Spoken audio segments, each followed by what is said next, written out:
दावा किया जा रहा है। कई लोगों को गोलियां लगी। करीब 100 के करीब लोग अब तक इस आंदोलन में मारे जा चुके हैं। शांतिपूर्ण प्रदर्शन पर अब बल प्रयोग का आरोप जो ज्वाइंट अवामी एक्शन कमेटी के नेता लगा रहे हैं। गिरफ्तारी से भी लोगों में बहुत गुस्सा है।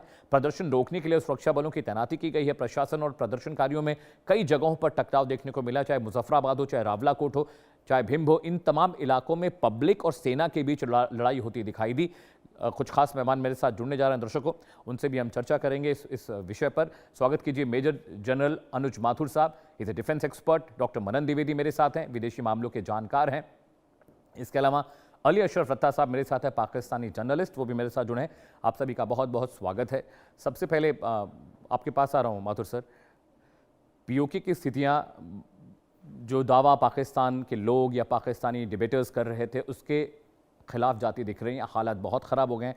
आने वाले 48 आवर्स बहुत क्रूशियल हैं, क्योंकि उन्होंने कह दिया है कि हम खुद को आज़ाद घोषित करने जा रहे हैं।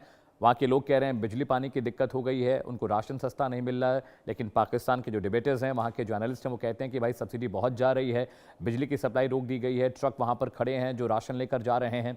इसके अलावा पीओके के एक्टिविस्ट जुड़े थे, उन्होंने कहा था गाड़ियों में हम अंडे और ब्रेड लेके जा रहे हैं, सेना के लोग वो भी छीन लेते हैं, वो भी हमें खाने को नहीं मिल रहा है। जय हिंद अमित।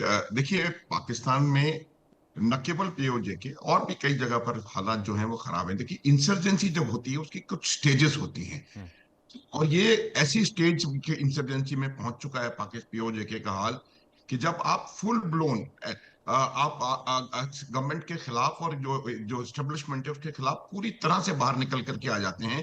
और पूरी तरह से आप जो कि आप देखिए, बलूचिस्तान में अगर आप उसको अपना खुद का हिस्सा कहते हैं, और अगर आपको वहां पर गनशिप्स और बड़े बड़े हथियार और आर्टिलरी और इसका प्रयोग करना पड़ रहा है, तो मुझे लगता है ये बाकायदा इंसर्जेंसी की फाइनल स्टेज है, जबकि आप खुले एक तरीके के आर्म्ड कन्फ्लिक्ट में होते हैं एस्टेब्लिशमेंट के साथ। एग्जैक्टली वही हालत पीओजे के में है। देखिए, ये बार बार ये बात मैंने कही, बहुत पुरानी कहावत है कि if your tool box, the only tool in your tool box is a hammer, then everything looks like a nail. Pakistan की समस्या यही रही है कि पाकिस्तान हमेशा ये सोचता रहा कि एक दबाव करके, एक वहां पर बल प्रयोग करके किसी भी चीज का समाधान निकाला जा सकता है। यही उन्होंने 1971 में किया था बांग्लादेश के खिलाफ, कि पूरी तरह से जो एक्सेसिव फोर्स का एप्लीकेशन करो ताकि वो वहां के लोग टूटें और आपकी बात मानने पर बाध्य हो जाएं। वो हुआ नहीं, और आपने 1971 में क्या हुआ वो सबके सामने, पूरी दुनिया के सामने है।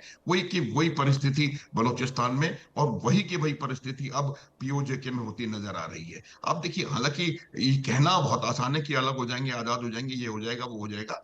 बहुत सारी चीजें, बहुत सारे फैक्टर्स होते हैं इसके अंदर, लेकिन हाँ, हालत जो है वो बिगड़ती चली जा रही है। और उसका एक बहुत इंपॉर्टेंट जो जो वजह है उसकी ये है कि आप वहाँ की जो जेन्युइन कंसर्न्स हैं, उन जेन्युइन कंसर्न्स को आप नहीं एड्रेस कर रहे। और ये मैंने बात कई दफा कही है कि ये जो एनेक्सेशन हुआ था जम्मू एंड कश्मीर का, जो उन्होंने जबरन जम्मू एंड कश्मीर 1947-48 में कब्जे में ले लिया था, वो वॉलेंट्री एनेक्सेशन नहीं था। ये बार बार ये बात कहते हैं कि आजादी, कोई आजादी नहीं थी, आपने बल प्रयोग से उसको लिया। बिल्कुल जनरल साहब, जब मेरे पास वक्त बहुत कम है, 3 मेहमान है, मैं चाह रहा हूँ ओके, सभी को मौका मिल जाए बोलने का। आप साथ रहिएगा प्लीज।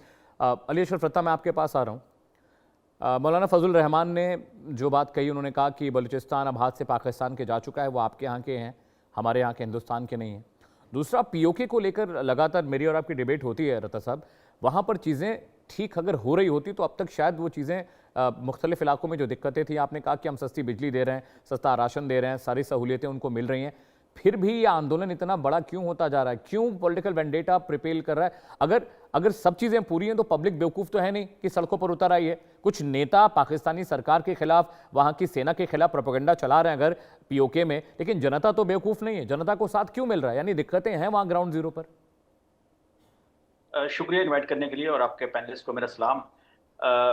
इसका जो मैंने आपको जो लास्ट टाइम भी मेरे ख्याल में हमारी बात हुई थी इसके ऊपर, मैंने आपको बताया था कि 27 जुलाई जो है हम्म, बेसिकली वो एक ऐसा डे है जिसके लिए सारी प्रिपरेशंस हो रही हैं। हम्म, और जैक जो है डेफिनेटली वो अपना एक पॉलिटिकल गेन हासिल करने के लिए हम्म, और अपनी बात को जो है ऐसे मौके पर इलेक्शन के टाइम के ऊपर जो है वो सामने लेके आई है। और ये सब कॉन्टिनेंट में तमाम मुल्कों में ऐसा ही होता है कि आपके पास जो भी प्रेशर ग्रुप्स होते हैं वो इलेक्शन के दिनों के अंदर जो है वो एक्टिव हो जाते हैं और वो जो भी उनका रोल होता है वो अदा करते हैं और जब इलेक्शन हो जाते हैं उसके बाद जो है वो सारी चीजें अकॉर्डिंग टू द नेशनल वो सेटल हो जाती हैं।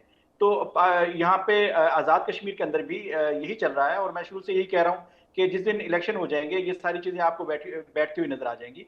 आपने इससे पहले देखा जीपी में हमारे यहाँ पे इलेक्शन थे, वहां पर भी इसी तरह की स्ट्राइक्स थी, इसी तरह के कुछ ग्रुप थे वो जो है वो अजीबोगरीब बातें कर रहे थे।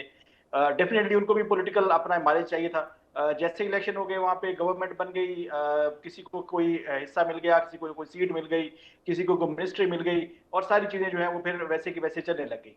अब अगर आजाद कश्मीर की बात करें तो अगर फैक्ट्स पे बात करते हैं, सब्सिडी की बात करते हैं तो ये तो रिटर्न में है सारी चीजें। ये तो सारी चीजें वो हैं जो डिलीवर हो रही हैं। इसके ऊपर जो है आप इंडिया में बैठकर भी अगर आप गूगल करेंगे तो आपके सामने आ जाएंगी कि इस वक्त जो है वो पानी वहां पे जो आपकी जो बिजली है वो कितनी सब्सिडाइज है, आटा कितना सब्सिडाइज है, जो दूसरी कमोडिटीज हैं वो कितनी सब्सिडाइज हैं। तो ये चीजें जो है ये कोई ऐसी चीज नहीं है जिसके ऊपर कोई पैनिक जो है वो हो। हाँ, जो इनकी लीडरशिप है वो आवाम को, आम जनता को वो इस लेवल पे ले जाते हैं कि जहां पे कैजुअलिटीज हो जाती हैं वो उनको इतना इश्तिहाल दिला देते हैं कि वो जो है अपनी वहाँ की लोकल जो पुलिस है, पुलिस के साथ वो मुठभेड़ में आ जाते हैं या वो वहाँ पे लाठी चार्ज हो जाता है। और फिर ये हिली एरियाज हैं तो यहाँ पे कैजुअलिटीज के चांसेस ज्यादा इसलिए होते हैं कि यहाँ पे जो लैंडस्केप है वो उस तरह से जो है वो स्ट्रीट्स हैं, बहुत बहुत बड़ी वैलीज हैं। आपने देखा होगा कि ये एरिया पूरे का पूरा ऐसा ही है। तो वहां पे जो कैजुअलिटीज का जो होता है चांसेस वो ज्यादा होते हैं।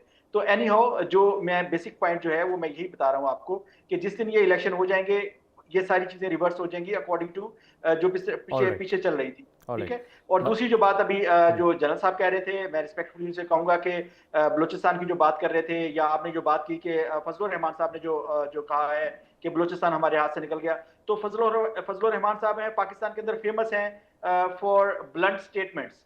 वो एक मौलाना है और वो अजीबोगरीब सी सूरत हाल इख्तियार कर लेते हैं जब उनकी कोई बात नहीं मानी जा रही होती। और ये हमारे यहाँ पे फेमस है कि जिस दिन उनको कोई परमिट मिल जाएगा या कहीं पे कोई लैंड उनको अलॉट हो जाएगी उस दिन से जो है वो इसी गवर्नमेंट के इसी सारे स्टेटस के गुण गाने लग जाएंगे। तो ऑल इस राइट, तरह के बहुत से कैरेक्टर्स जो है वो आपके मुल्क में भी हैं। ठीक है अभी रत्ता साहब, गांधी ठीक है। साहब हैं वो आपके आपको पता है एक्टिव है, वो किस पॉइंट, तरह की बातें कर रत्ता रहे साहब हैं, पॉइंट टेकन, क्या ज़्यादा कह वक्त रहे नहीं है, थे कि ज़्यादा वक्त आपका नहीं। जो है रत्ता वो साहब, मोदी साहब जो मैं है मैं वो दोबारा इस चाह रहा हूँ तरह कि की एक एक बातें बार कर रहे हैं। और मैं बात तो ये करूँ होती आप है इस लोगों तरह से। की। जी मदन सर, बिल्कुल। अभी पाकिस्तान की स्थिति जो पीओके को लेकर है, वो बलूचिस्तान को लेकर जो वो है तहरीक तालिबान के साथ जो वहाँ पर बॉर्डर्स पर लड़ाइयाँ चल रही हैं, मुझे लगता है पीओके का जो एस्केलेशन है वो सच में पाकिस्तानी सरकार कंट्रोल नहीं कर पाएगी। मेरे फाजिल दोस्त ये बात कह रहे हैं कि मित इलेक्शन की वजह से इतना क्योस वहाँ पे जैक ने क्रिएट किया है, इलेक्शन खत्म हो जाएगा, चीज़ें बिल्कुल सामान्य हो जाएंगी, सब कुछ पटरी पर लौट आएगा। आपको भी ऐसा लग रहा है कि this is because of election? देखिए, मुझे लगता है कि पाकिस्तान का जो आंतरिक सुरक्षा का मसला है, हम्म, जो इंटरनल सिक्योरिटी का मसला है, यहाँ दिल्ली में बैठे हुए मुझे लगता है ऐसा, वो बेसिकली रावलपिंडी पिंडी और इस्लामाबाद के हाथ से निकल चुका है। क्योंकि हम देखेंगे कि जेएसी का आपने हमें जी पहले जिक्र किया, ज्वाइंट अवामी एक्शन कमेटी, तो उसको एक्चुअली एक तरीके से टेररिस्ट एक्टर और दहशत गर्द का लेवल का एफिलिएशन दे दिया गया है पाकिस्तानी गवर्नमेंट मतलब इस्लामाबाद द्वारा। दूसरा, हम ये कहेंगे कि ऑटोनॉमी है, ऐसा कहा जाता है पाकिस्तानी सरकार के द्वारा कि पीओके में और पीओ